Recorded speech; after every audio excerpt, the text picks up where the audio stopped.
Welcome, my friends, to the Sage of Quay Radio Hour, your home for free and critical thinking, and I'm your host, Mike Williams. Tonight, my very special guest is Priscilla Vogelbacher. Priscilla is the author of the book, Hallowed Be Thy Name, Lucifer, Origins, and Revelation. She is a researcher and an expert in the mythologies of the Mesopotamia and the Abrahamic religions, focusing on the character and concept of Lucifer.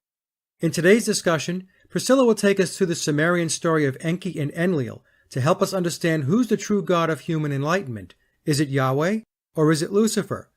And to kick our conversation off, I asked Priscilla if she could help define what mythology means from a researcher's perspective. And here is what she had to say.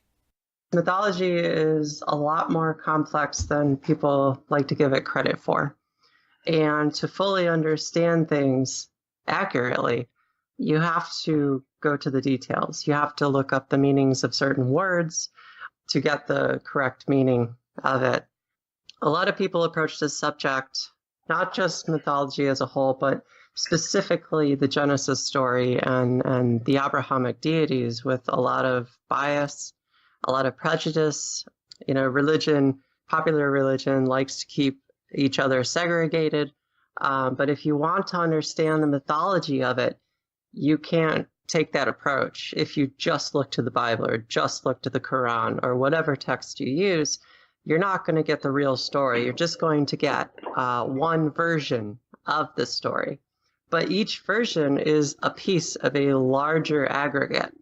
So, like I said, you can't just take one story at face value because it won't make any sense. Like a lot of atheists, for example, these days love to poke fun at the Genesis story because, it's very easy to do if you just read the Bible for what it is. But when you incorporate other beliefs like Islam, like Gnosticism, like the ancient beliefs from Babylon and going all the way back to Sumer, it makes a lot more sense because these older myths have a very elaborate take on these events that apparently happened, because people up to the 17th century saw mythology as prehistory, and it was very commonly held to be a widespread belief before Darwinism took over. Yeah, no, I agree with you 100%, Priscilla, that people today view mythology as they're just stories. That's it. These things never happened. When they hear a myth or they read about it, they think in terms of it's just good storytelling. Yeah, a lot of people like to dismiss it out of hand, like a knee-jerk reaction. Oh, those are just fairy tales. They're just, simple stories to tell kids. They might have, it might be a metaphor for learning a certain lesson or so, but they're a lot more than that. And the amount of detail that's provided in these stories has led me to believe that there's some truth here. There's definitely a truth here that this possibly actually happened at some point in our history. To say all mythology can be explained away through astrotheology, which is, the study of the stars, the worship of the stars, the planets, etc., I think that's far too simple an explanation. And also, if you read books that try to explain it, they go to enormous lengths to try to fit everything into the stars themselves. You really gotta make an effort for it. But if you take the stories as stories, to me, it makes more sense. And it's a lot easier also. So do you have the belief that taking mythology and making it or turning it into storytelling as an example, is this something, Priscilla, in your mind that was intended? In other words, it's a systematic approach to suppress that information?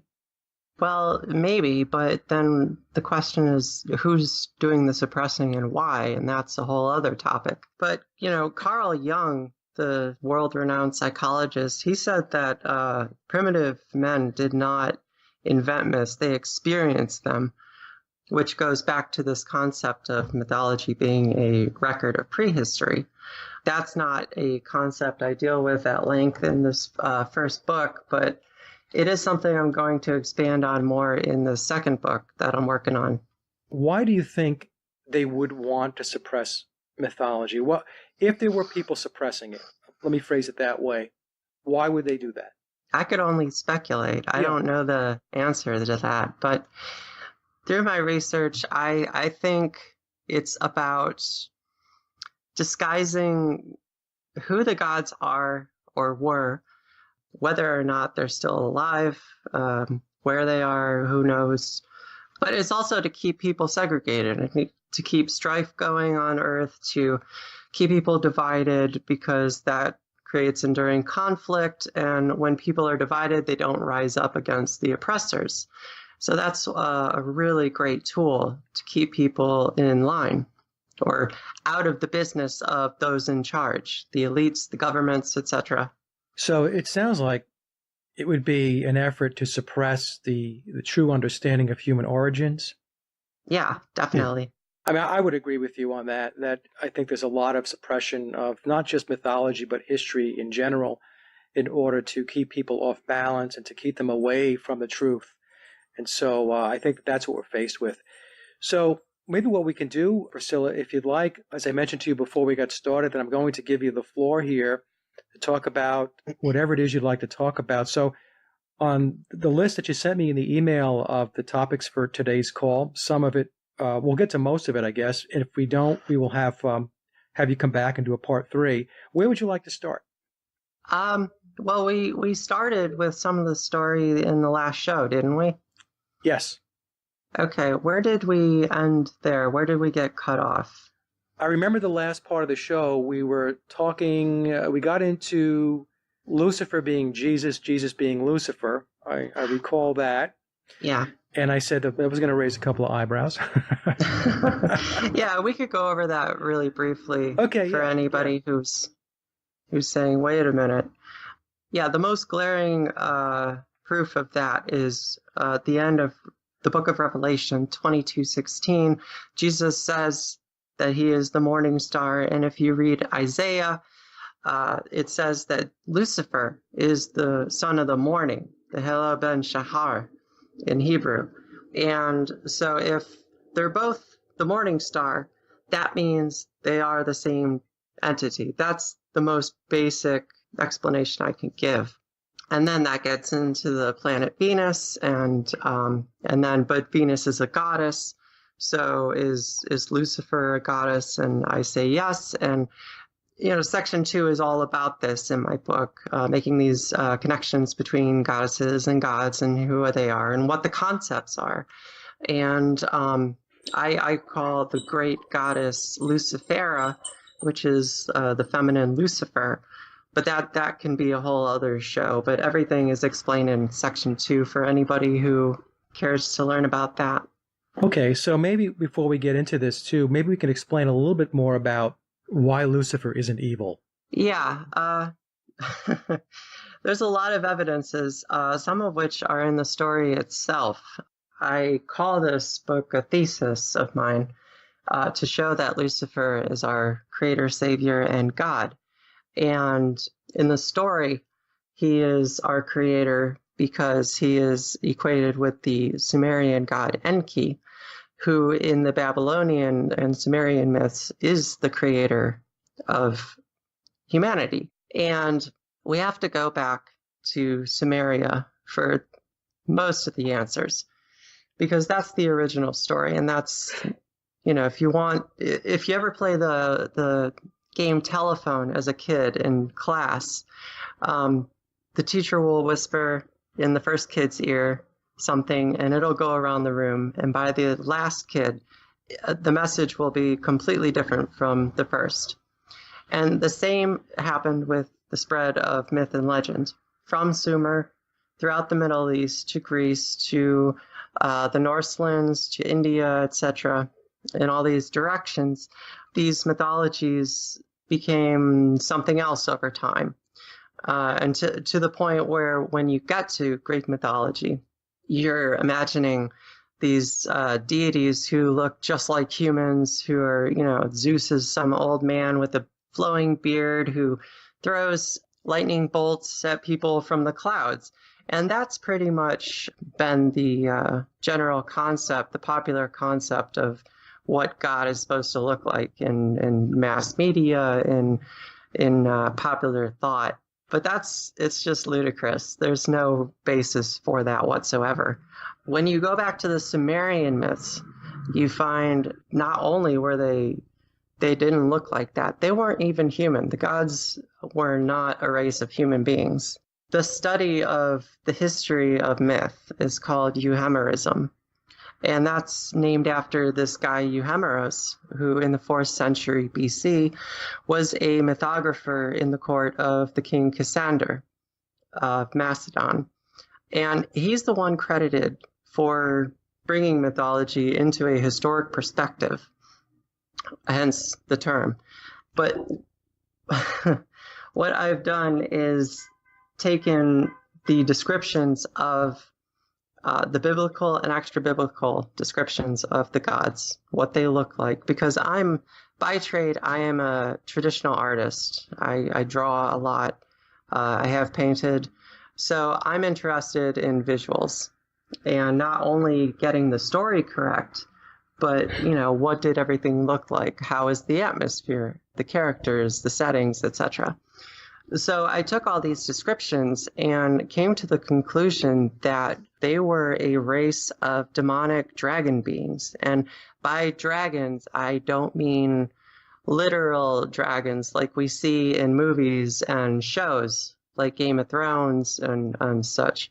What I mean by that is they looked like a cross between what we look like, modern humans, and a traditional depiction of a dragon, like in Beowulf or whatever. So would that be like a reptilian? It would be a reptilian, yeah.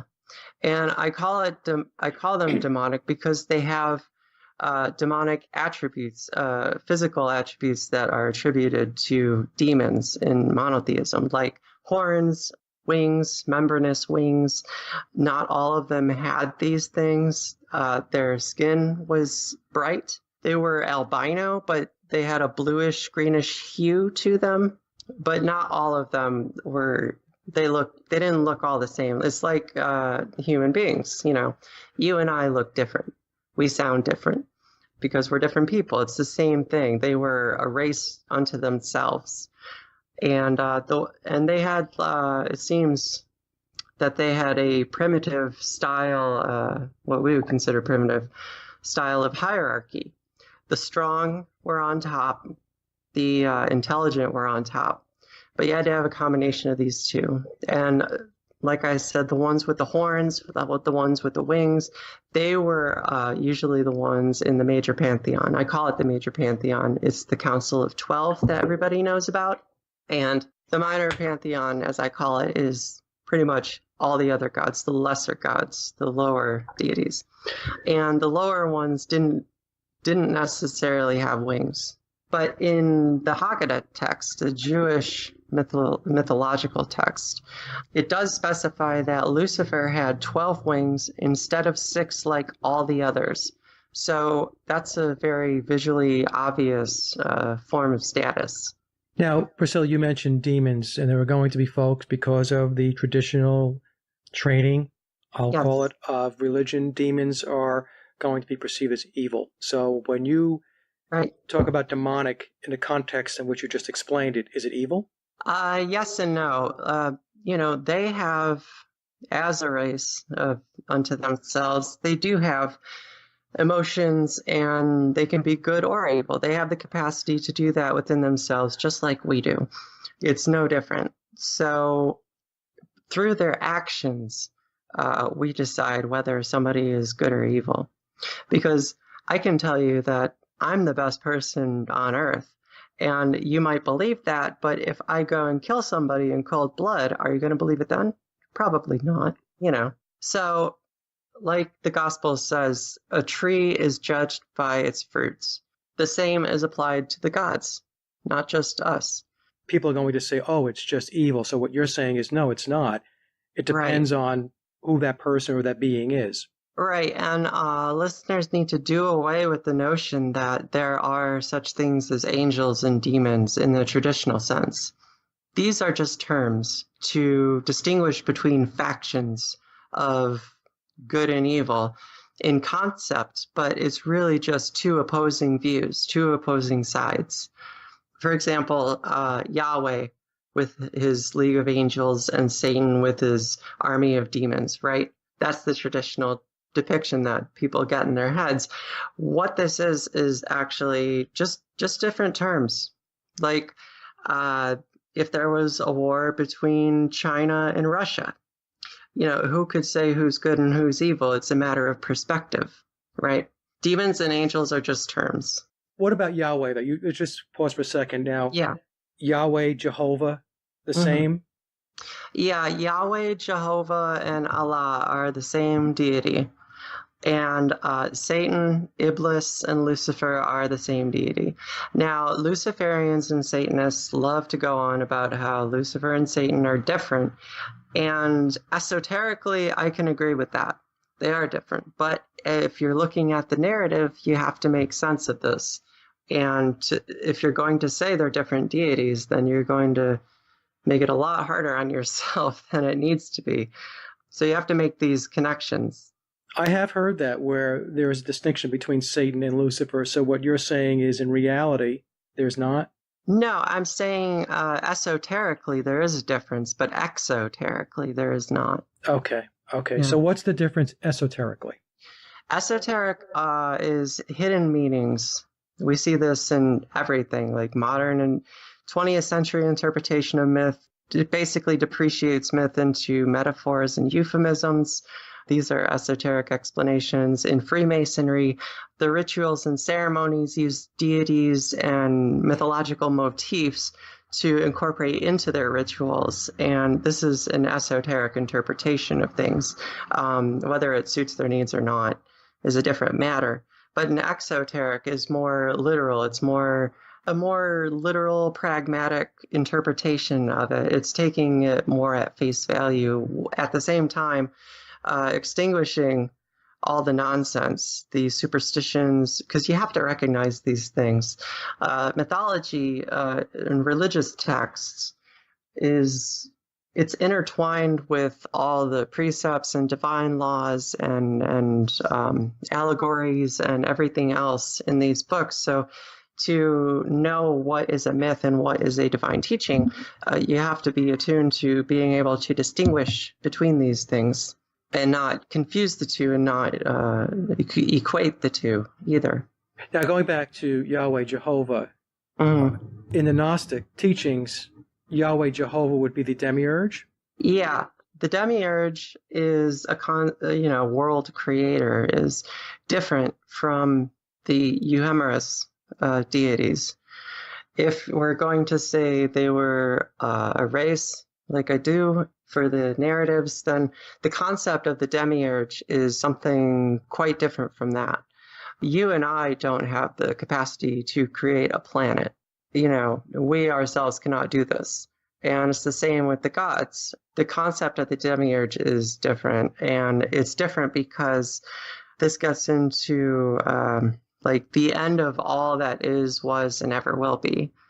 This is the concept of the true God that I get into at the very end of my book. Because by definition, God is a concept that cannot be understood, which is, why there is a concept. I call it this energy at the beginning of everything. Is a neutral energy. It has no direct relationship with anything. It makes no decisions upon anything. It just, it's a primal energy from which everything sprang. And solar systems came from stars, etc., etc. Would we say that the demiurge is the creator of the material world? Yeah, the third dimension, the plane of matter. The Gnostics viewed matter as evil. And it makes a lot of sense because the opposite, like if we imagine heaven to be an ethereal place, another dimension, if you will, then the opposite of light is matter. And so if light is heaven and heaven is good, then evil would be the realm of matter. It would be the third dimension. It would be Earth, as far as we know. Yeah, that's a very good way to explain it. I haven't heard it that way, where you're comparing it between light and matter. So then, and this is just for my own edification, so I will stop getting in my own way here in a minute. So when we talk about the demiurge, Lucifer would be, let's just say, in a hierarchy of gods above the demiurge? No, I don't incorporate the demiurge in a hierarchy. It's something apart from it entirely. It's a different concept. I don't call it any one deity. It's the great goddess as an esoteric principle. Okay. I'm not sure So I you got can that. well, you can call it Sophia, Isis. I call it Lucifera as an umbrella term. You can call it anything you want, but one of the points I make in my book is that God derives from goddess. That's the great big reveal of section 2 of my book. And so therefore, this divine energy, or call it divine, call it neutral, whatever, at the beginning of everything, it would have to be labeled more feminine than masculine, even though I would say it's neither.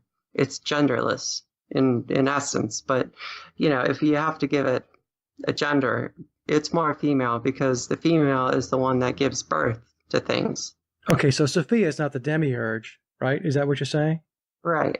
Okay. But she created the demiurge based upon the Gnostic teachings. That's my understanding. Yeah, that's the purely Gnostic take on it. And his name was, he goes by different names, Aeldaboth, Sakha, I think, which means fool. In Egypt, as far as I understand, it's Mot. That's the closest thing. Okay, got it. In Sumerian, her name is Mumu, and this is, like I said, it's apart from the hierarchy. Okay, very interesting. Okay, so I've taken up way too much of your time trying to get myself on board with some of those things. So one more thing before we get into the story. Yeah. The gods themselves have a lot of different titles people need to understand. In Hebrew, it's Elohim, which at the beginning, when it says, let us create man in our image and in our likeness, the Hebrew word is Elohim, which is plural, gods and or goddesses. It's male and female in one. So it's never one deity. It's always a group of deities. And in the Gnostics texts, they called them archons, and they viewed the gods as evil beings. And the head, Aeldaboth, he was arrogant, he was narcissistic, and this is the Yahweh, this is the Allah of the Gnostics. In Sumerian mythology, they were called the Anunnaki, and then there was a worker class of the Anunnaki called the Agigi that were under Enlil's command. Enlil is the Sumerian Yahweh, and the Anunnaki were under Enki's command, and Enki was the Sumerian Satan.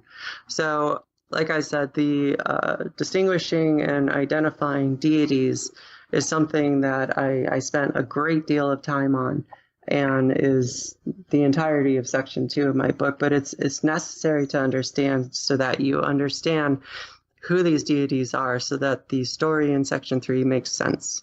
I'm going to buy your book. I'm so loaded up on books, and I have so many books, but I'm going to buy your book because this is just too fascinating. The one last question for you, Priscilla, before we get going here. You said that you have done these drawings or these paintings of these beings? Not of the beings specifically. Not yet, at least. Okay. But I thought maybe you were saying that you did. I was going to say, if you have copies or prints, I could put them into the slideshow, but if you haven't done them, then they won't be in the slideshow. Not yet. I'm a portrait artist, but I haven't gotten around to that yet. So. Okay, no problem. All right, so like I said, I've taken up a lot of your time there, a half an hour of the show, but where would you like to go next? We could start from the beginning, the reasons why we were created, or we can jump around, or we can just start somewhere else.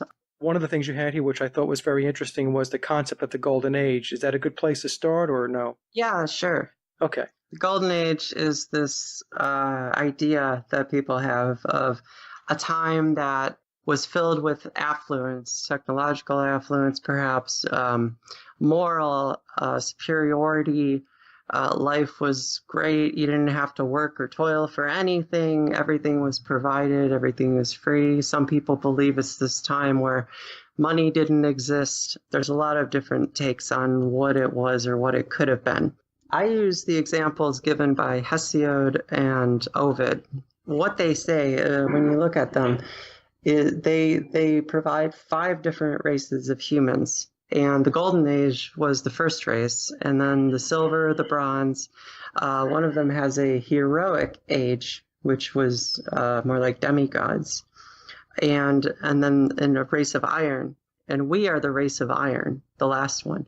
And what you see is a technological progress through the ages, through the races, but at the same time you see a moral degradation in sync with that. So as technology gets better and better, people's moral standing was lowered and lowered and lowered, which kind of makes sense because if today we have unreal capabilities going to the furthest reaches of the heavens, the cosmos, with probes, and we can blow each other up into extinction if we had the right events happening to do that. But how are people treating each other these days? Not that well, from what I've seen. But as technological progress increases, moral standing goes down. And that's what these show. But the Golden Age, according to Ovid and Hesiod, it sounds more like the time before civilization, before modern humans, when we were supposedly still apes munching on bananas in the forests, because later on, as mythology records, the gods came in and they created us. Now, why did they create us? There's a lot of events that lead up to that. And like I said, there was this faction of Anunnaki called the Agigi, and they were a worker race, and they toiled in the mines of the Abzu. And the Abzu, if anybody is familiar with Zechariah Sitchin, thinks, oh, it's Southeast Africa, but that's not what it is. The word Abzu means nether sea. So they were toiling in mines under the waters. What waters that is, we don't know for sure because no text specifies where that is on Earth. Could have been the Atlantic Ocean. It could have been the Mediterranean. It could have been the Gulf of Persia. We don't know. But based on the word itself, we do know that it was not East Africa. It was underwater somewhere. And there was this underwater dragon goddess. Her name was Tiamat, and she was in charge of things. And she had a army of what's known as chaos monsters, which were these amphibious hybrid creatures. They toiled in the mines for a while. Some texts say thousands of years, some say hundreds. We don't know for sure, but it was for quite a long time. They dug out canals, they formed rivers, they built cities and temples. In the Canaanite mythology, it describes them building the temple for Yam, and Yam is Enki in the Canaanite mythology, Ea in Akkadian, Poseidon in Greece, etc. Now, were these temples above ground or below? Well, Yam's temple was at the ocean floor, and it also describes the temple building of Baal's place of residence as well, and his was on a mountain. This is interesting to me because there's been a lot of archaeology that has been found in the ocean where they say, oh, these are sunken cities and so on, sunken civilizations. But I'm thinking that, well, maybe they weren't sunken. Maybe they were there. That's where they were. I mean, is that something that's outrageous to think? No, not at all, because the gods were a kind of amphibious dragon race. So it does make sense in that way. They would be able to breathe underwater. So after a while, they got sick of mining and doing the hard labor, and they went to Enlil's temple and demanded that something be done.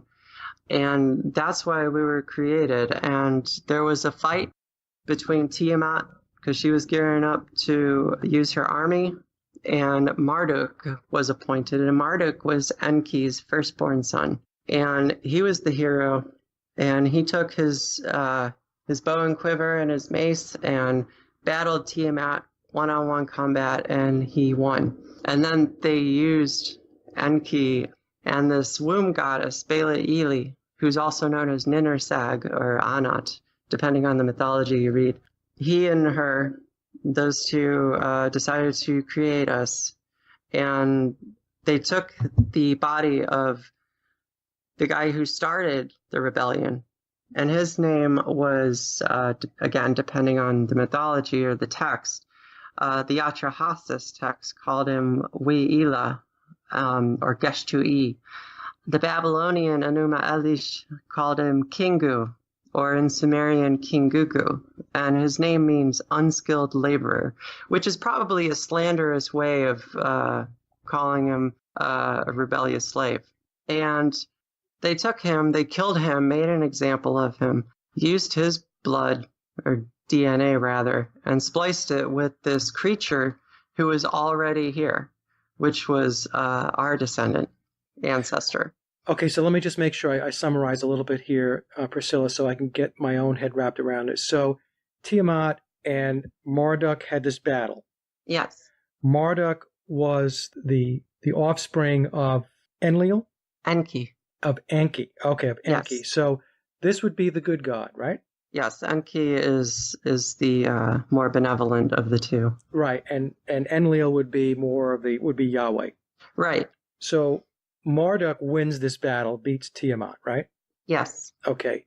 What would have happened if Tiamat had won that battle? Well, I imagine the labor force would have grown. They probably would have taken more Anunnaki and put them into the Agigi faction and probably stepped up the mining operations. Okay, and, so they would have continued to have been, quote unquote, enslaved to that mining. Yeah. The gods themselves were not happy about what was happening. The Council of 12, the Pantheon Major, as I call them, they like things to go smoothly. They don't like rebellion. They don't like things getting too out of hand. They like control. They like things going their way at all times. And if something doesn't go according to plan, then things really hit the fan. Okay. Well, things haven't changed very much then.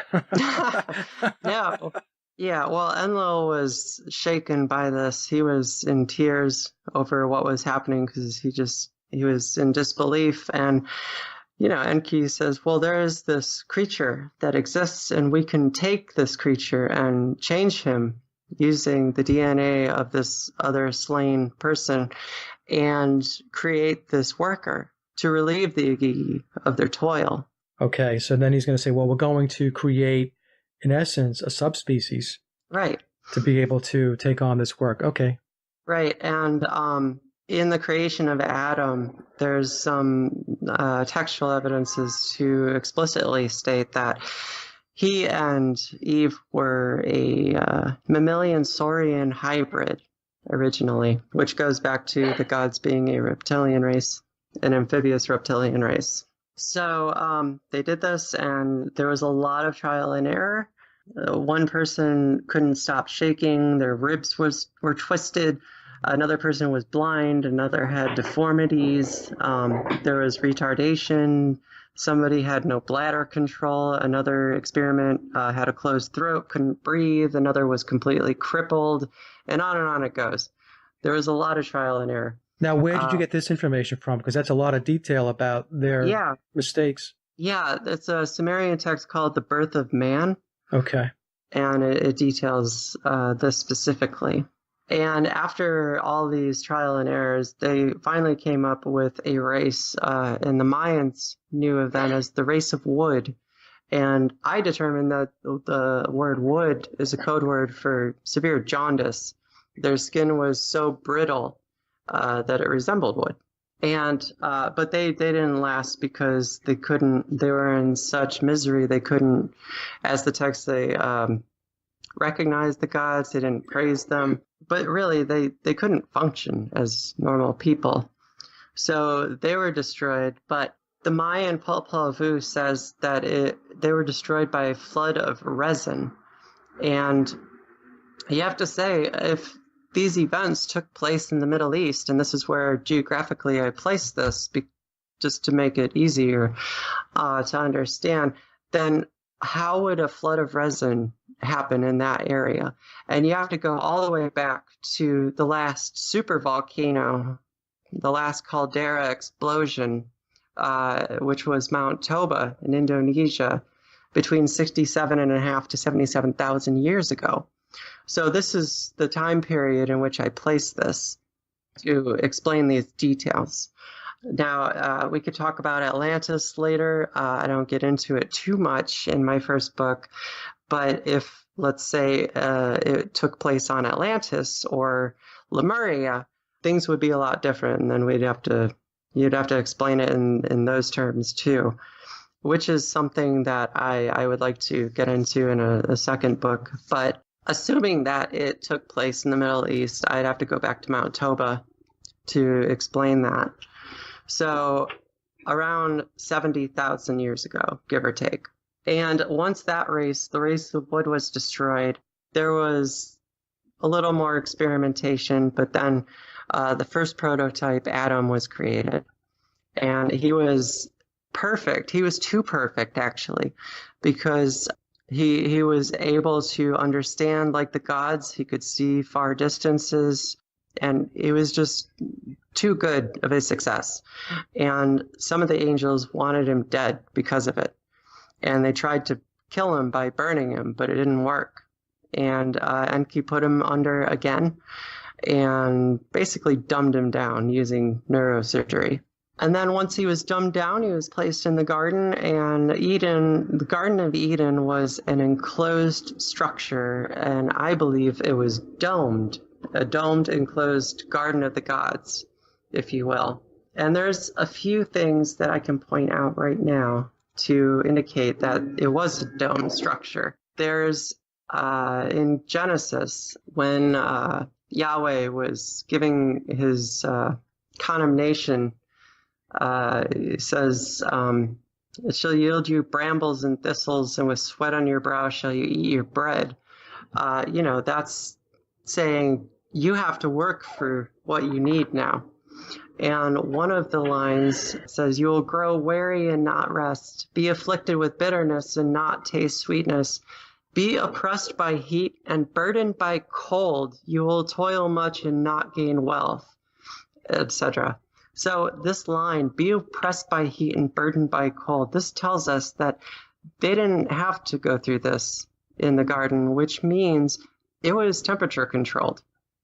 And it also, in the Quran, we read of the garden and its provisions. It says, and that thou art not thirsty therein, nor exposed to the sun's heat. So how would they not be exposed to the sun if it was not an enclosed structure that was roofed over? Now this is different than the firmament in the Bible then, right? This is right. a different, okay. Oh yeah. The firmament is something totally different. Okay. Basically, our atmosphere is the firmament. It's right. called the first heaven also. I believe it was a domed greenhouse, and he named the animals, and everybody knows the story. I'm going to go through this part really quick because it's very well known. He went through the naming of animals where each one came up in pairs, and then afterwards he realized he doesn't have a counterpart, and he got sad and he wanted one. So Enki goes back, creates the first woman, who was Lilith. She was the first successful prototype female, and she was put in there, but she wanted equality with him, but he didn't want that. So she escaped to the Red Sea, and Yahweh Enlil sent 3 emissaries to her to retrieve her, but she refused, and off she went. Because of Lilith's rebellion, Enlil wanted to make sure that she would be submissive. So what happened was Eve immediately was gang raped by, in the Gnostic scriptures, Yaldabaoth and his angels, who is Yahweh Enlil, and some other gods. So she was placed in the garden after that. After getting married to Adam, they had a very opulent ceremony for that. And then they were there in the garden to tend it and to live as basically, statues or prizes. Basically, they were trophies to show off Yeah, their achievement of being able to put these beings together. exactly. Yeah. And in the creation, there wasn't just one and two. Adam and Eve are singled out because they were the first successful prototypes, fully successful in the God's eyes. There was actually 14 womb goddesses present in the process, and they gave birth to 7 males and 7 females. But it was a process. It wasn't all of a sudden, there's Adam, Everybody knows Satan comes in, tempts Eve. And let me get into this actually a little bit, because there's some details that are important in this in particular. He climbs over one of the walls of the enclosure to sneak in because it was guarded. Enlil appointed his angels to guard it. He goes up to Eve. He pushes her against the tree after speaking with her to show her that she would not die by touching the tree, because that's what Yahweh said. If you even touch it, you're going to get killed. And she believed it. But so he pushes her to show her that she wouldn't. And then he does this reverse psychology. He's like, oh, you want the fruit? No, I'm not. I'm actually not going to give it to you. He denies her, which made her want it even more. So he makes her take an oath. He says, all right, if you want this, you have to give it to Adam too. And she says, okay. And so he bends the branch of the tree, takes the fruit, gives it to her. She eats a piece of the skin. And then after, a sudden panic attack, she realizes she's not dead. And then she takes a bite. And she realizes she's not dead after she took a bite. So she gets really scared. She gives it to Adam because she thinks she's going to die anyways. And then in a cute burst of naivete, she also gives it to the animals to eat because she wants them all to be together if they all died together. Because, that's the only life she ever known. And the animals are part of her family. So he said, Satan said to her, your minds are going to be opened. That's actually in a Gnostic text, The Origin of the World, chapters 119. And so Satan is Enki, right? Yes. Okay. Satan is Enki. I just want to keep the audience kind of together along with myself. Okay. Yeah. Actually, his words, let me read a verse to you if I can. In the Apocalypse of Moses, chapter 18, verses 1 and 2, he says to her, may God live, for I am grieved over you, that you are like animals, for I do not want you to be ignorant, but rise, come and eat, and observe the glory of the tree. So he didn't want them to be ignorant because they were his creation. They're his children, and he wanted more for them. Going back to all the trial and errors before Adam was created, even though these people had deformities and all these horrible things wrong with them, Enki wanted to give them a life, and he gave them a purpose despite their shortcomings. So he's very, he has people's best interests at heart, I believe. And according to the texts, he's really a munificent leader. He's really generous, and he wants the best for his creations. Right? This is so diametrically opposed to how people understand this story that it's striking. So I just wanted to mention that, because I know folks are probably listening and saying, this is completely not what we've been taught. It's the other way around, right? Where Yahweh, Enlil, is the benevolent God, and man, it's just amazing. Right, and that's why the connections between the deities in section 2 of my book is so important to understand, because if you don't get it, then the story is not going to make a whole lot of sense, I don't think. But it's well worth the effort, trust me, because the story is just explosive. So the tree itself, I believe, was the fruit of the tree, rather. It was magic mushrooms, and in particular, the Amanita muscaria mushroom.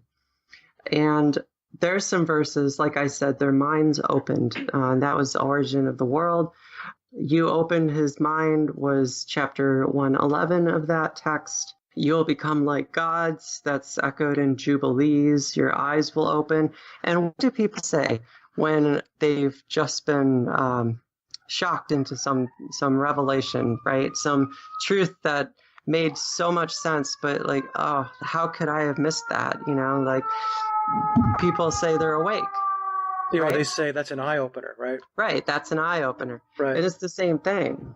This is also the divine fire which Prometheus stole from the gods to give to humans.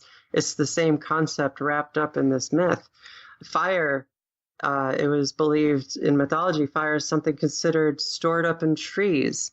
And the fruit is said to have been in the tree, although if it was magic mushrooms, it would have been growing either on the tree or at the base. And if you read the Colburn Bible, which is a Celtic Egyptian book, in that account, there's something called the lotus of rapture that grew at the base of the tree.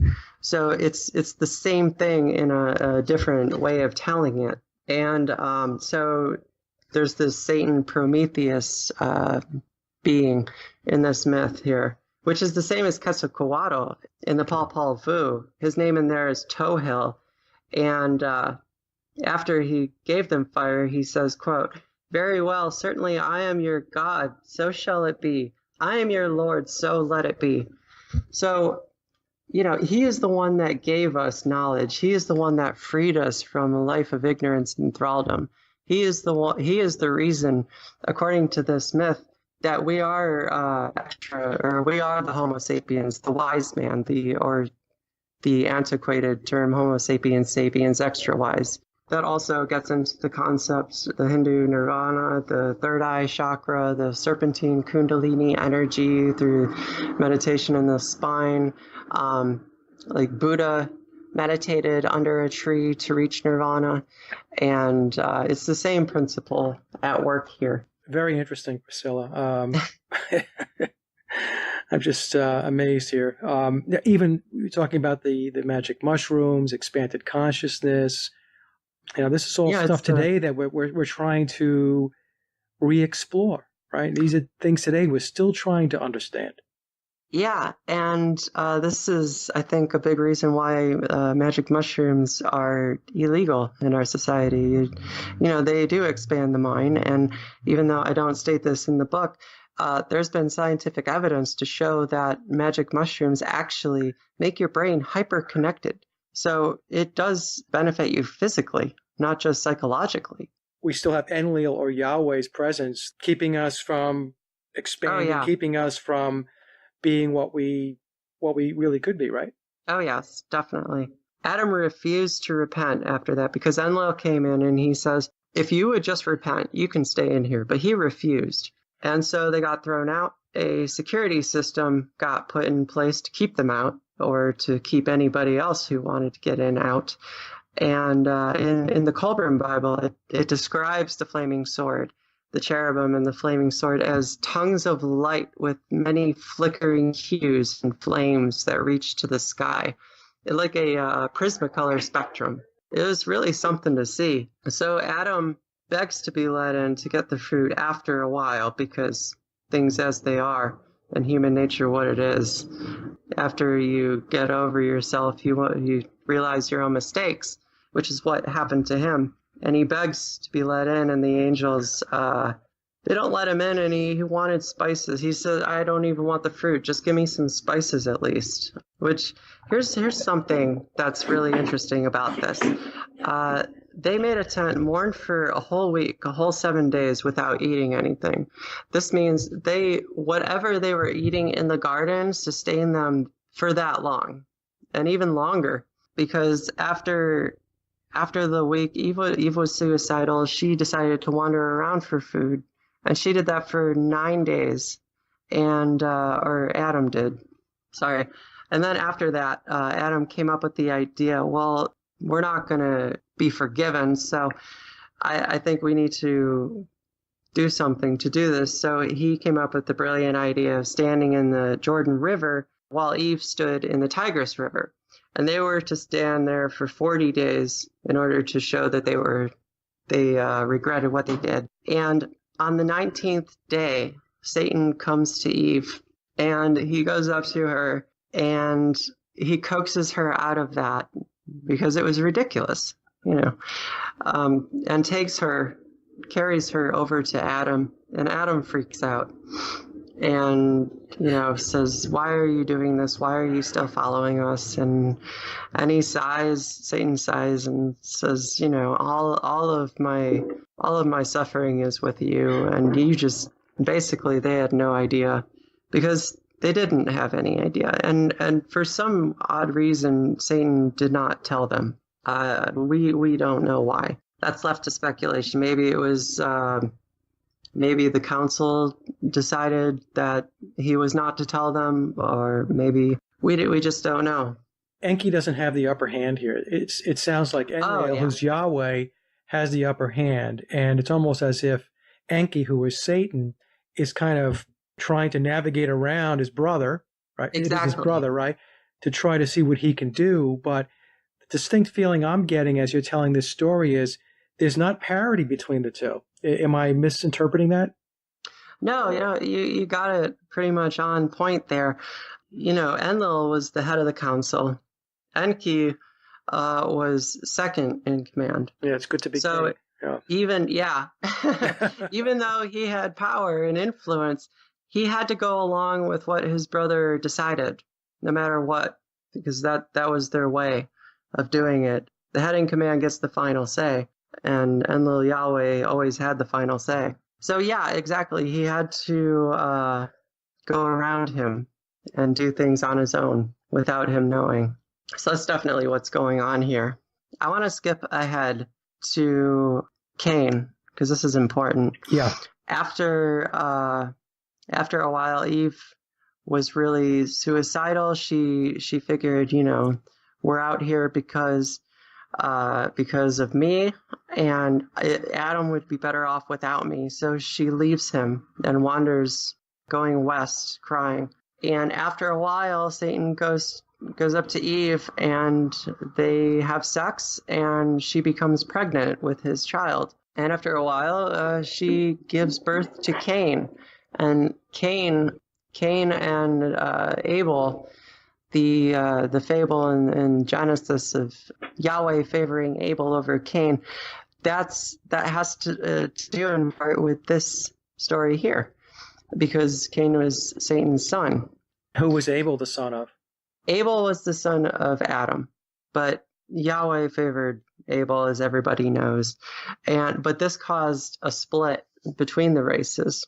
There was two factions of humans. And now we're going to jump to the time of the giants, because I really would like to tell that story. I haven't done that before. Humans were in two factions, the Cainites and the Sethites. The Sethites were under the rule of Enlil Yahweh around the Zagros mountain range.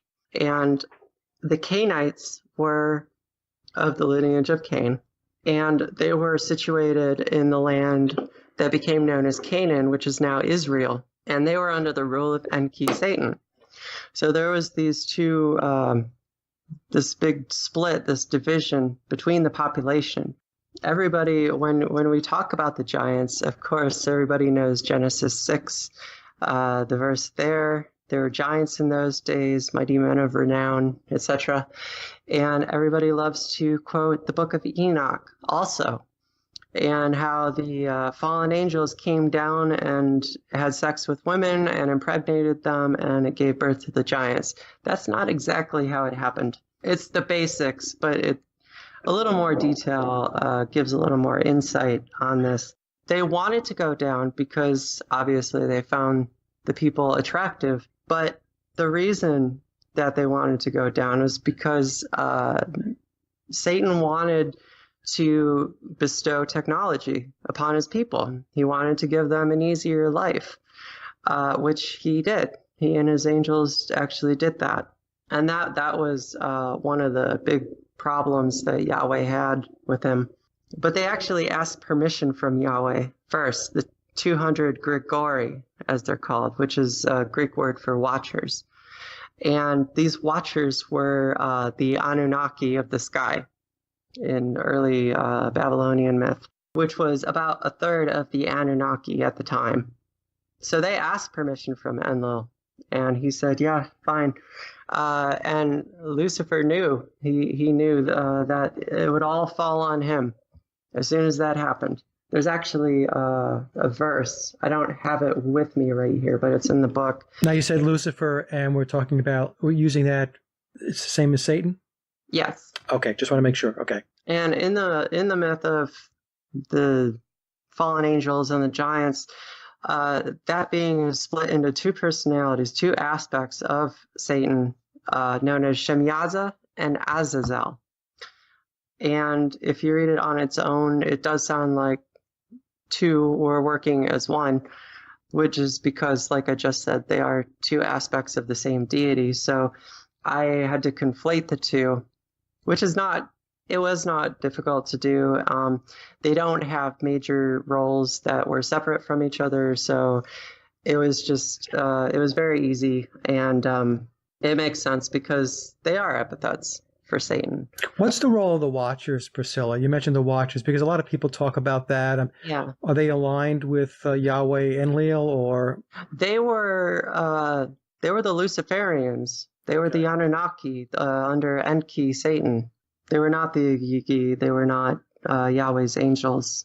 So, yeah, they came down. And one of the details which sheds some light on this as to why they wanted to breed with them. Humans at that time did not wear clothing at all. They were just walking around naked all the time like animals. So it would be very obvious to see who's attractive and who's not to you. You know. Yeah. Okay. So anyways, yeah, they were not all male. Some of them were female. And even though the women became pregnant, some men had sex with some of the female Anunnaki. So it wasn't completely one-sided. From these pregnancies, the Ethiopian text, the Kebra Nagast, the Ethiopian text, tells us that their bellies split open because these creatures were so large. And that could mean a few things. Either they were giants, but there are also what are called monsters, quote unquote, which I deduce to be hybrid beings, genetic mutations, deformities, people who don't look very human. Now, when you say their stomach split open due to the pregnancy, I lost that. Yeah, the text says that their stomachs split open from the pregnancies. They died because of that, obviously. It was like a forced C-section, spontaneous forced C-section. Not very pretty. No. Yeah. So that's what happened. And because of this, we can deduce something. We can surmise that the DNA of the gods, obviously it was compatible with humans and human embryos, because otherwise that would not have happened. And also, it was able to mix genetically, but it was not favorable, which is why giants and monsters and hybrids were born unto them. So that tells us that the gods are from here. If we're able to breed with these beings, that means they are of the earth too. Another one of my thoughts is that this is really amazing stuff, because when people think of gods, they think of gods in terms of being infallible, that they don't make mistakes. They're, most of the time they think of them as perhaps benevolent, depending upon, I guess, what your upbringing is or what you've been taught. So Right. You're painting a picture here that it's very different. They make mistakes, they have emotions, they get upset, they have factions, they fight with each other. Like I said before, they're like us in that respect. They were emotional beings too, and everything that comes along with that, naturally. Well, you're going to pop a lot of bubbles. So, Noah, actually, the hero of the flood, was created presumably by a fallen angel. Noah's father, Lamech, when his sister, Bet and Enosh, gave birth to Noah, He accused her of adultery. He accused her of being impregnated by one of the fallen angels because Noah did not look human.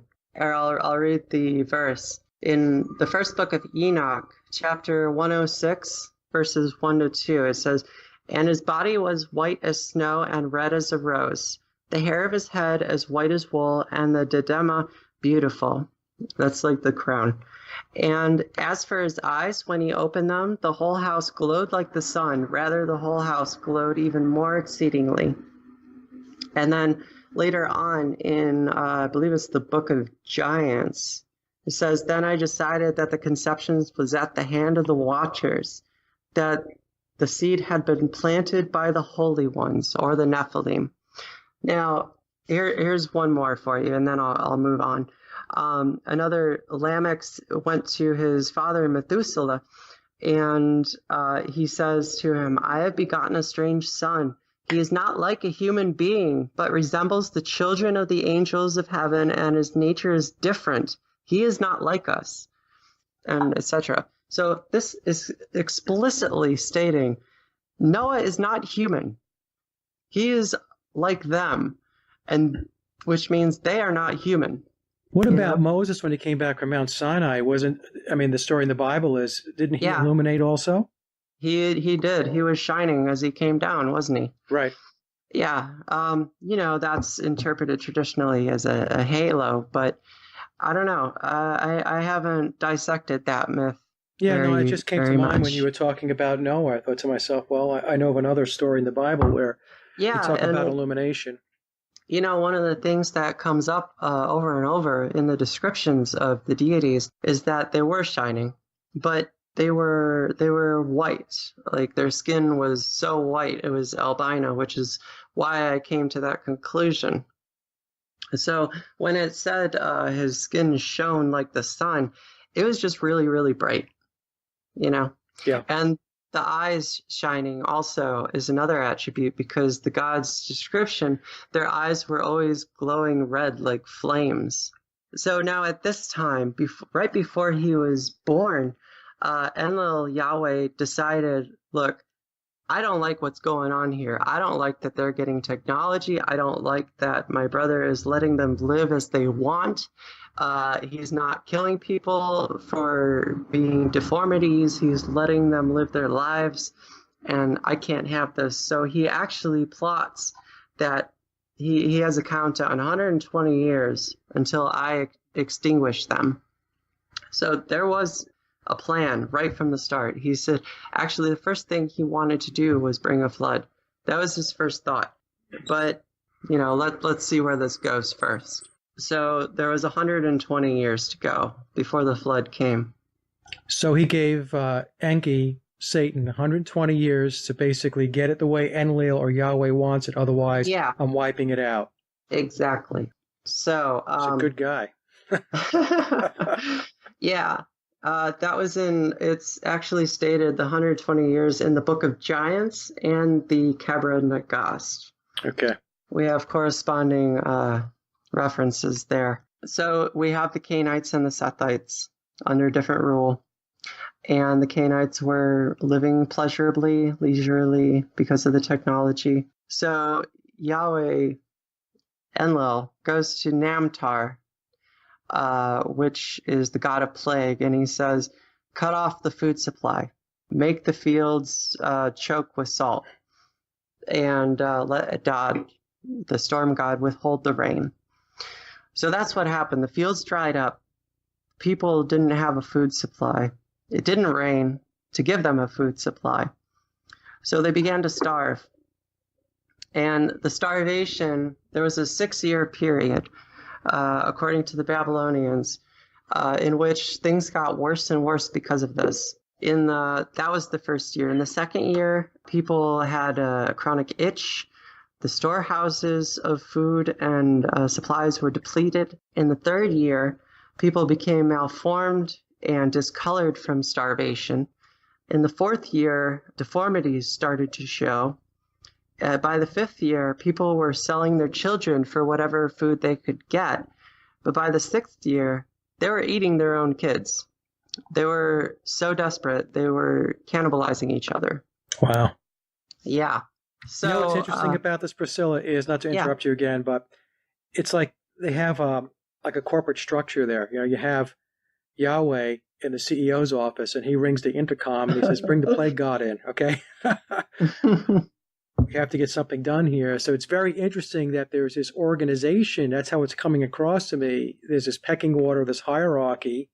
Oh, yeah. Yeah, yeah. Actually, it's again, I keep saying it's very interesting. It is.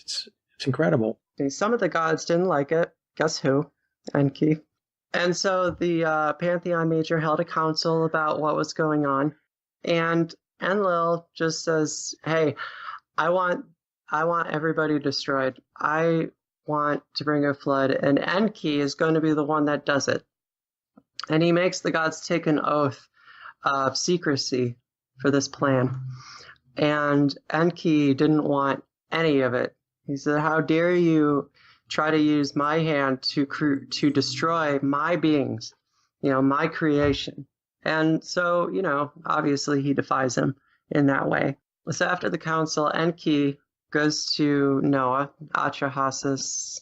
There's other epithets for him, Zarathustra.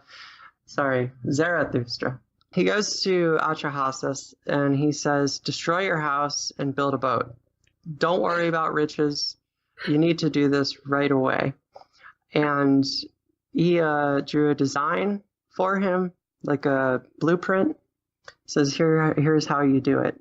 And the ark was made into 9 compartments, and it was a cube in form. It wasn't a boat like Ken Ham has built in Kentucky. That's nonsense. It was the dimensions were to be equal on all sides. That's what the text says. And different texts give different specific measurements, but I think it was the Epic of Gilgamesh said it has to be equal on all sides, and this was the original story. It was a cube.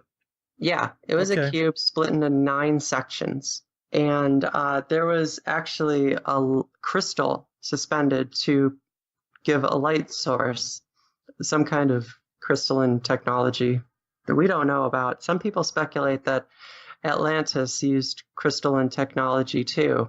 I don't know how that would work though.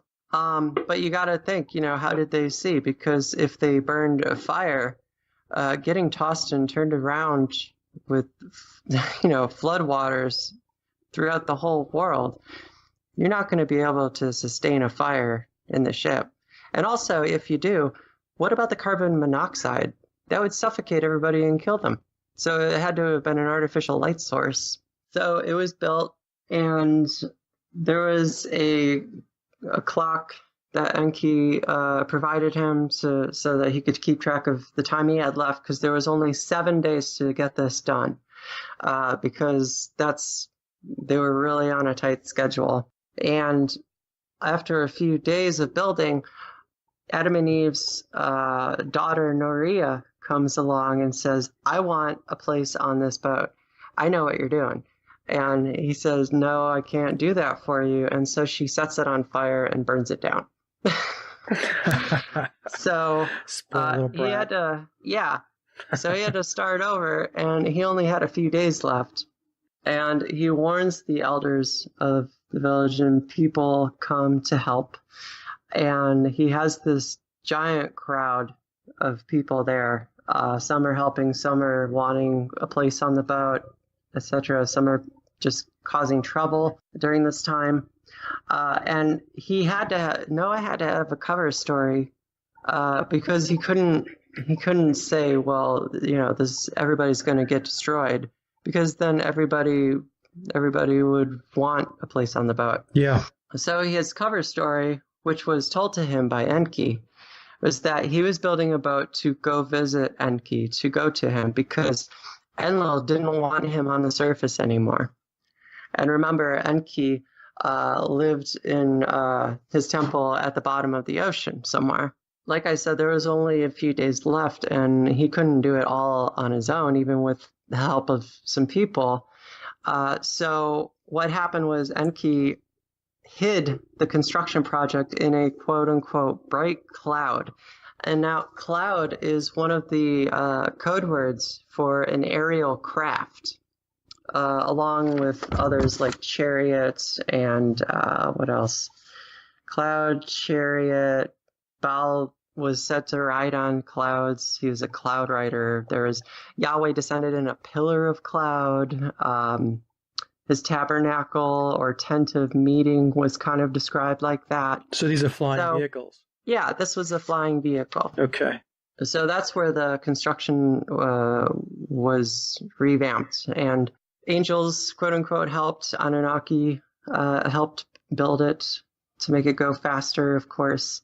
And once it was completed, Enki provided food. He provided a banquet every day for them. You know, they were want of nothing during this construction project. He wanted everything to go smoothly. And afterwards, they hold a banquet in celebration. But Noah was really terrified. He was sick to his stomach with anxiety. After loading all his possessions on board during the banquet, he couldn't eat. His heart was breaking because he knew what was going to happen. He was vomiting bile also, and he just couldn't stand still. And afterwards, there was a crowd of 700,000 people around the ark, and they wanted to take the ark by force because they were onto him. They were like, you know, something's coming. We know what's up. We don't know what's going to happen. You know, what's interesting to me is that Enlil is not really keeping tabs on his brother here. I mean, you know, he doesn't want him on the surface anymore. In the meantime, Enki is working to get the ship built. He's creating banquets. He's making sure they're well fed, and he's making sure that things stay on the project plan. Yet Enlil doesn't seem to be keeping an eye on his brother here. So this is another very interesting aspect of this. Yeah, it makes you wonder what he was doing during this time. Yeah. But, we can only guess. Yeah, somebody's going to get fired for not keeping an eye on Enki. Yeah. Anyway. So, everybody, Noah's family gets in the boat or the ship, the vessel, whatever. It wasn't really a boat. And there was a pilot also that made sure things were okay. His sons' wives, and a lot of people like to go on about, well, how did he get two of every animal on the boat? That's impossible. Can't be done. And I agree. Can't be done. Yeah. However, that's not what it says. It says that in the Bible, but go back further, the Epic of Gilgamesh, the first flood story, it states it was the seed of every animal that was put on board. It was a DNA storehouse. One of the 9 compartments was a DNA storehouse of every living species. And presumably, Enki was the one that gathered this up. You know, from the time that Enlil said, okay, there's going to be 120 years before this happens, that's quite a bit of time to gather up DNA. Yeah. You know, and we can imagine he had a team doing that. It wasn't just him. Yeah, we got DNA, which takes care of the animals conundrum. And Noah was apprehensive, of course, and he didn't actually enter the ark until rainwater was knee-high, because he was, you know, clinging on to hope that it wasn't going to happen. But it was. King Og of Bashan, which was one of the giant leaders, he didn't want to die. And he said, I will give you whatever you want if I could just hold on to the ark during the flood. And he said, okay, fine. Yeah. And so he did that. And the pilot, his wife, Noah, his 3 sons, their wives, the pilot, his name was Boozer Kurgala. And they all went in, and he sealed it up behind them. They were ready to go. And now, this was an advanced vessel, right, Priscilla? I mean, people have in their minds, I know you said it's not the ark, so it's not, they're not hammering wood together, right?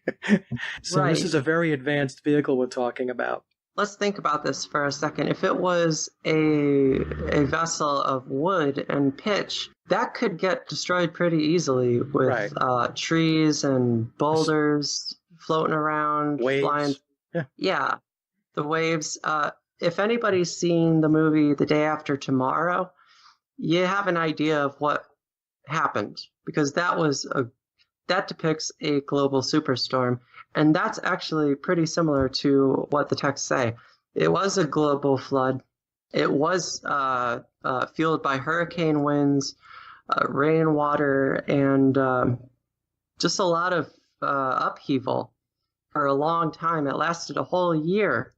So if you have a simple construction, a box of wood, chances are that's going to get destroyed within a year. Yeah. With everything flying around. So I surmised that it had to have been some other material.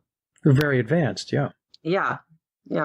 What that is anybody's guess. It might have been adamantine, because that's a mythic metal mentioned just a few times. That could have been it, but that's just speculation. So before everything happened, before the waves crashed in, the gods, Enlil, his cohorts, kind of had a little bit of fun. The text said that they scorched the earth. So it sounded to me like they were just getting in a quick killing spree for fun before everything came down. I think these are the same people that are in charge today. It could very well be. The behavior has not changed. Yeah. Amazing. So it was a global flood, like I said. In Jubilees, chapter 5, verse 26, for example, it said the water reached 15 cubits over the mountains, and that's also echoed in the Jewish Haggadah text. Genesis said it reached over the mountaintops as well. So we have a few sources. It's not just Genesis saying this. So the gods, they actually went into orbit while this happened, and they watched their civilization get destroyed and everybody on Earth. And while they were in orbit, Ninersag, she was crying. Enki was in mourning. He said he just wanted his people to live, as he watched them die. People and animals ran for the mountains, ran for the hills. They didn't make it, of course. The flood got them, and they drowned like flies in a pool. And just imagine this. If you were in the middle of that, if you had a porthole and you looked out, you would see all kinds of debris, rock, trees, earth, soil floating around, along with dead bodies as far as the eye could see. That's a pretty horrid image. Yeah, it's unbelievable. It really is. It's a nightmare. So that's what we were dealing with there. And it lasted a whole year. The gods in orbit didn't realize it was going to last that long, and they thirsted and they were hungry. But after a year, the tops of the mountains were seen, and actually there was 14 islands that appeared. But they eventually settled on Mount Nimush for 6 days before sending out the dove, swallow, and raven. And everybody knows that, so I'm not going to go over that. And then after 150 days, the water began to recede. And that was stated in Genesis chapter 7, verse 24. And afterwards, Noah and his family got out of the ark, and he made a sacrifice, and the gods came down. Enki and Ninersag and the ones that were with them came down and ate the offering, the burnt offering. And then Enlil finds them, and he comes out and he's furious that anybody lived. But he does something uncharacteristic. He, instead of killing them, he actually translates Noah and his wife because they were the survivors. And by translate, I mean apotheosize. He gave them the rank of the gods, like one of the angels. So he promoted them. He promoted them, yeah. Okay. And Noah and his wife got taken, and he lived with the gods for the rest of his life. We don't hear much about him after that, except right after Noah was he and his family were establishing a settlement, and he found, and this is like really fictional coincidence that happened. He actually sees the vine that was planted that grew into the tree of knowledge and good and evil, which was actually during the construction of Eden, was planted by Sataniel, which is Satan, Enki. And he sees this, and he becomes very frightened, and he doesn't know what to do. Should I plant it? Should I not? And he dwells on it for 40 days. And then he finally planted it, and Satan shows up, and he says, do you need help? And he says, sure. So they planted it together, and he harvested it. And if you read the Bible, it reads like he planted a vineyard and produced wine. But like I said, going back to the Eden myth, I believe it was a hallucinogenic. So the only drink that we know of that would give you a DMT effect would be ayahuasca. Yeah. Right? Mm-hmm. So it's kind of the same thing, I think. On the same day, it says he planted it, it bore fruit, he made the drink, he got drunk, and he dishonored himself all in the same day. Yeah, well, belligerent, drunk, going around naked, talking crap. Wow. Some behavior hasn't changed. Oh, yeah. So anyways, after that, we don't really hear a lot about them. How did humans repopulate after all this? I mean, he goes and lives with the gods, and he plants his tree with Enki or Satan's help, and then what happens? He and his sons, he divided the land amongst his sons, 3 sons. And the population, they have children, the population grows, et cetera, et cetera. And after a long time, the population is booming again. And the story skips to this period of time at the end of Noah's life, right before the Tower of Babel was being built, actually. Because they were around the area of Ararat mountain range, and they had to go south and west and east, some of them, which might actually be the origins of places like Göbekli Tepe and Catalhoyuk and things like this that we read about and hear about. And that was what, 12,000 years ago? Something like that. But it seems very implausible that his family would populate the earth to where it is today. I mean, starting when they started, that would be more than a full-time job. Right. But you got to understand, a few thousand years presumably passed or more, because I gave a little example in, I think it's the addendum or the War in Heaven chapter, forget which, in my book about dating these events. And I didn't come to a conclusion, but if we were to date these things, let's take the flood, for example, in the Epic of Gilgamesh, each of the 12 books corresponds with the sign of the zodiac. So if we're going to do it that way, then I would have placed the flood, not the last age of Aquarius, but the one before that, because the last age of Aquarius would have been too soon from where we are today. So that would have been roughly around 25,000 years ago that the flood happened. Well, that's almost the same thing as a great year. The precession of the equinox. Okay. Right. So you got to understand, population became what it was by the time the Tower of Babel and the city was built, because all that time had passed. It wasn't just 100 years and we have a few million people again for some reason. We have to think more logically about this. So did Enlil mellow out a little bit? His here looks like it's going to repopulate again. Yeah. He was mellow for a while. There was a lot of disease at the time that the population was growing, and he got rid of some of it, and Enki got rid of some of it too. Some of the disease? Some of the disease. Okay, so he was helping out a little bit. A little bit, but he purposely left 10% of it behind because he wanted it to be there. Like, he didn't want it. He wanted the population to have something to worry about, basically. And I have to tell you, it's a little disconcerting. It is.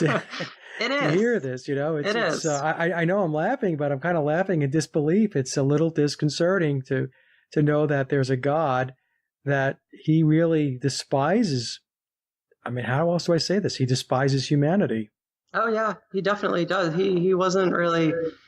He was never fond of us to begin with. No, and I'm fast No. forwarding, and I'm looking at what's going on today, and we have all the stuff that's interrupting and hurting our mind-body dynamic. It's the GMO foods, it's the flu shots, the vaccines, all of Yeah. that stuff, So I'm thinking, wow, not a whole lot has changed.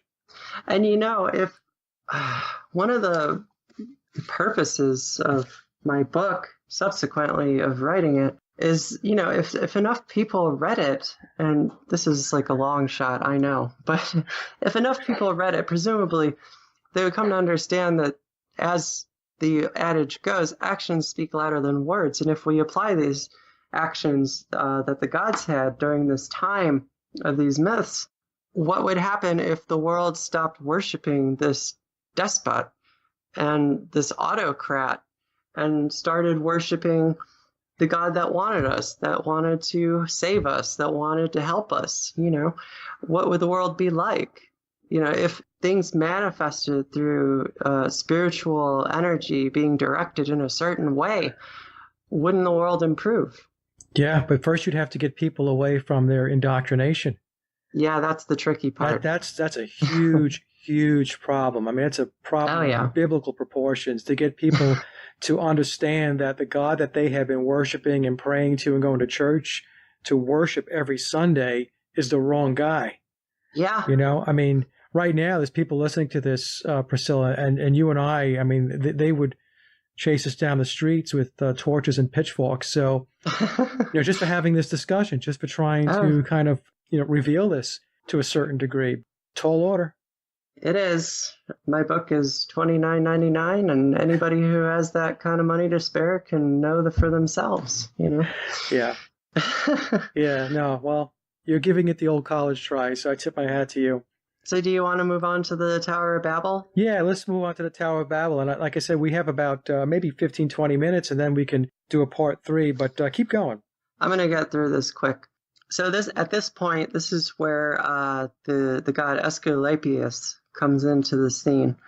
He was around during this time, which is very likely to be a relative of Enki because of his scientific knowledge, his knowledge of healing. He wielded one of those serpentine staffs that's Enki is famous for. So anyways, he and 40 other magicians wanted to go to the New Eden. There was a new one erected east of Mesopotamia somewhere. And he wanted to get some of the bark from the tree of life, the tree of knowledge. But when they got there, the flaming sword, shot lightning and burnt them all to a crisp. So that didn't go so well. There was 3 kings originally who were like priest kings because they were the intercessors between humans and the gods. The 3 appointed were Joktan, Fennec, and Nimrod. And Nimrod was the famous one that headed the project to construct the Tower of Babel. He actually became, in later myths, later chronologically, he became the Gilgamesh of the epic. It's the same person. And he was appointed as the greatest king because he was known as a great giant hunter. And in some cases, Gilgamesh is actually described as a giant, or somewhat of a giant in stature. So he hunted down the giants? Yeah. Okay. He did. He was known for it. And so the first governments were hierocracies or hagiocracies. That's what the terms are. And Nimrod was the great-grandson of Noah. And after 10 years had passed of him being appointed, Noah dies, and there's only one verse in all of mythology concerning this that even mentions Noah's death, which I find to be odd. For somebody of such importance to have such a great role. Adam and Eve's death had a very long explanation of what happened, but he only got one line. I don't get it. But anyways, Nimrod, he stirred things up because he rejected Enlil, and he tempted the populace into following Enki and living their life according to his rules, his decrees. The monsters, the hybrids, and the giants helped build the city and the tower. Nimrod oversaw the project. Marduk stepped in, and he was like a project overseer as well, like a foreman, I guess. And people, the monsters, they were not overseen by Enki. Enki was absent during this time. Enlil and Enki both were absent during this time. People, the monsters, the hybrids, the giants, they were all on their own. We don't know what they were doing, the gods, at this time, but they weren't around. And the monsters did something pretty bad. They forced labor upon people. And the text, the Apocalypse of Baruch, I believe it was, described that mothers who were pregnant were forced to make bricks, and they would give birth, and right after giving birth, they would go back and make more bricks. It was pretty terrible, the working conditions. People were enslaved doing this. And this was supposedly in support of Enki. Well, no.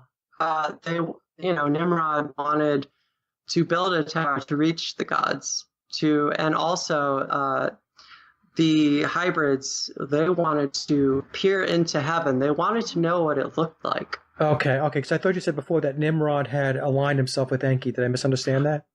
No, you understood that, and he did, but Enki was not present. Okay, so they're building the tower now, but the purpose of the tower is basically to get a glimpse into what it's like in the land of the gods. Right, which brings up the question, why could they not see into the night sky? Was there a thick cloud cover? And I think that's what it was, because as the floodwaters subsided, the atmosphere had to be pretty thick, right? Yep. Because where did all the water go? I hadn't thought about that. Okay, yeah. Okay. So there was probably a very thick cloud cover, or it was domed. That's another possibility, but that brings up more questions that can't be answered. So I tend to believe it was a thick cloud cover. So this is also where Abraham comes into the story during the construction. And he is famous because he was one of the few who would not budge. He was aligned with Enlil Yahweh. He would not shake from that stance. He refused to be a slave. He refused to help build the tower. He and his followers were threatened by fire. 84,000 people actually got consumed by kiln fire, the text says. But the ones that survived fled to the mountains. Abraham said he was coming, but he didn't. I kind of leave it off there because the next time we see Abraham, it's the traditional story in Genesis. Right. And everybody is familiar with that. So the tower was also an aviary for the gods. Marduk and Enlil Enki was to have a place at the top of it, which never happened. But that was another thing, which adds to the theory that the gods were a dragon race, because some of them, the higher-ups, had wings, and they would be able to fly around, presumably. What's the point of having wings if you can't use them? That would be a mean joke. So, Nimrod at this time appointed himself as a god, and the tensions build between the people. And Nimrod wanted to wage war against the gods that were in orbit in heaven. He was declaring war against Anu, basically. And Anu is the father of Enki and Enlil. And he was the one that resided in orbit. He was the one that oversaw the Watchers before they came down, and he stayed up there. And so once the tower was tall enough, which took 43 years to build, it was around 30,000 cubits, which is 15,000 and a half meters tall, which is taller than anything we have today. That's 45,000 feet, right? I mean, yeah. Yeah. The Sibylline Oracles describes it at quote-unquote awful height. That's 8 miles in the sky if I do my math correctly. Something like that. Yeah, if I take 45 divided by 5,000, let's just say 5,000 approximately a mile. That's, wow, Yeah. 8 miles up. Yeah, 600,000 people were involved building this thing. Now, this information, Priscilla, where is this? What is your source for this? Because, I mean, this is an amazing amount of detail, the number of people. Oh, yeah. Yeah. Yeah, well, the Apocalypse of Baruch got into it pretty detailed. The Haggadah, everything is noted in the book, though. Okay. I was just curious. I cite all my sources, so if anybody has any questions, they can look it up themselves and just see for themselves. So it was a gateway of the gods. Babel means gate of God. Bab means gate, and from Elu, which means God. That's the Akkadian, I believe. And yeah, they climbed the tower, and the hybrids took an auger, some kind of piece of equipment, and pierced the thick cloud cover so they could see the heavens. And immediately they started shooting at the gods that were up there. The text says that some of the arrows came back with blood on them. You know, they weren't too high up. They weren't beyond their reach. Yeah. You know? Yeah. So Yahweh. So they had no idea they were building this thing. So this is another thing that gets me. So you're up there. Oh, I know. Right? And you're not checking, you're not doing your job. You're not checking to make sure that the natives are not becoming restless, right? So in the meantime, they're building a tower that's 8 miles in the sky, and none of the gods realize this. Yeah, and that begs the question, where did they go? Where were they? Yeah. We don't know. That's one of the questions I hope to answer in the second book. There is a lot of questions left unanswered in this story, so I'm on a quest to find them. No, it's amazing work. Absolutely amazing. Thank you. Yeah. So, that perturbed them. So Yahweh, Enlil, and 70 of his angels retaliate. And he specifically throws what I conclude to be a thermonuclear warhead at the tower. 2/3 of it were obliterated, fell down, and a third remained standing. But in one shot, he made it fall. So other textual material said that some of the people that were on the tower when it blew up got turned to ghosts, to phantoms. Some of them reverted back to apes, and some of them became deformed. So what does that tell us? It tells us, well, of course they died. Something would have had to have happened to deform people from that explosion, and that would be nuclear fallout. Now, this is where what's called the chains of Satan, the nets of iron and bronze, were being prepared. And this is where we come to the war in heaven, because tensions were building. Nimrod claimed himself a god because he was overseeing this tower project. It got destroyed, and this triggered what's known as the war in heaven. In Greek, it was the War of the Titans. This is the same war. It took 10 years. There was millions and millions of people and gods and goddesses involved. This is also where the concept of Atlantis fits in, because there was corresponding verses between Critias, what he said of Atlantis sinking and being destroyed, and what Enoch said about this war. Enoch states that Sheol, or it's the name of the underworld, opened up and swallowed the armies. And Critias said that when Atlantis sank, the warrior force sank below the earth all at once. So this is making me think this is the telling of the war between Atlantis and Lemuria, perhaps. And then we have to say, well, who's Critias's Athens and who is the Atlanteans? This is something that I want to get into more and solve the mystery of in the second book. Absolutely amazing, Priscilla. Now, I know in the last discussion, the first one we had, that you said, did you say you were researching this for 10 years? Yeah, I've I started on this I got into mythology in 2002.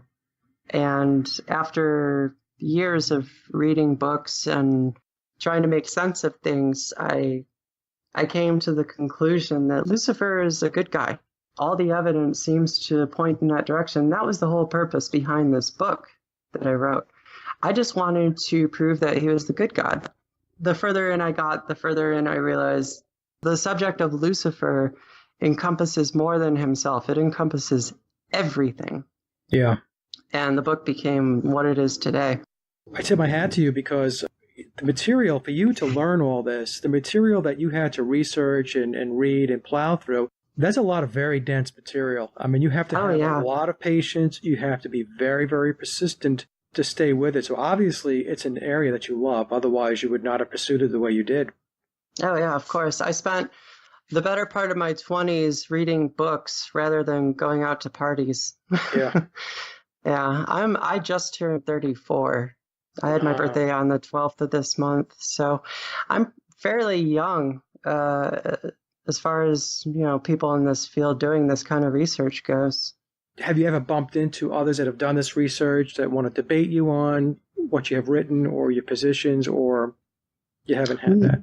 No, I haven't had that yet. Okay. No one has presented an argument for it yet. We need to probably do a part 3, yes? Yeah, sure. That would be great. We basically covered the whole story in a very nutshell way. We could do a part 3 and get into the epithets and mythological connections of identifying the deities. Yeah, that would be great. I've learned a lot, and I apologize for some of my questions, but... Oh, no, that's totally fine. I wanted to make sure that I was tracking with you so that the audience would also track. But look, as just like the first time we had the show, I just want to tell you that the work is fantastic. I am going to buy the book as soon as we disconnect here. I will order it from Amazon. And I really appreciate you coming back, and we'll do part 3. It'll probably be within maybe a couple of months, if that's okay.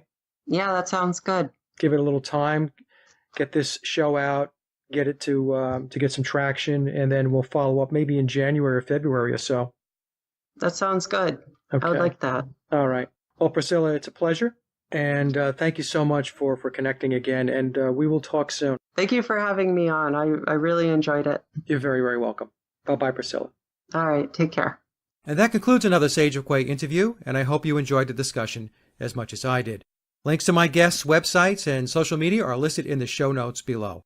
And as always, I'd like to thank everyone for listening and visiting the blog. You can get to the blog by typing in sageofquayradio.blogspot.com or simply head over to our hub website at sageofquay.com. Also, if you get a moment, please visit laboroflovemusic.com to listen to my album, Leaving Dystopia. And remember, live in truth and always serve creation. It's really that simple. See everyone next week. Be safe, enjoy, and God bless.